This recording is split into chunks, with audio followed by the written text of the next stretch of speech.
আসসালামু আলাইকুম রহমতুল্লাহ বরকাতুহু। আজকের আমার এই ভিডিওটা বাংলাদেশের গভর্নমেন্টের উদ্দেশ্যে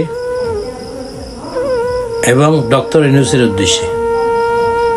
কেননা সম্প্রতি কিছুদিন আগে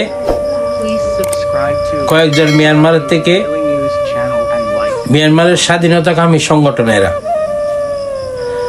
যেমন কি আরএসএ বলেন, নবী হোসেনের পার্টি বলেন, এরপরে আরএসও বলেন, এরা সবাই এদের অধিকারের জন্য,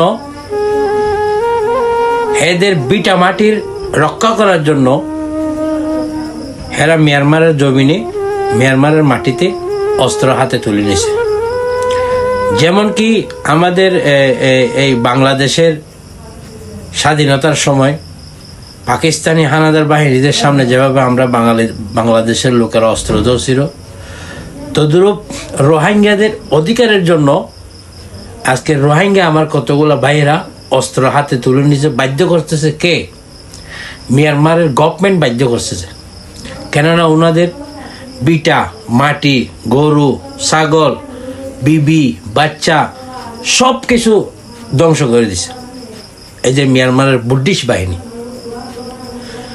আমরা একজন পার্শ্ববর্তী মুসলমানের দেশ, বাংলাদেশের সাংবাদিকেরা বাংলাদেশের টিভি চ্যানেলে কি করিয়া ওদেরকে মগদেরকে আরাকান আর্মি বলে, আর আমাদের রোহিঙ্গা ভাইদেরকে আপনাদের সন্ত্রাসী বলে।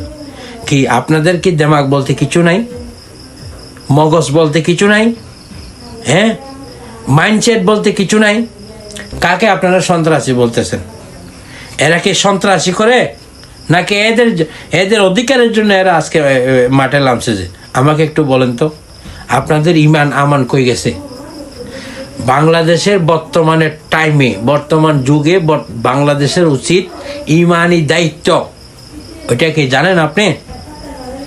আমরা জন্ম না হওয়ার আগে থেকেই একজনের সাথে একজনের ভাই। আল্লাহ পাক রব্বুল আলামিন এটা আমাদেরকে ফিট করে দিয়েছে।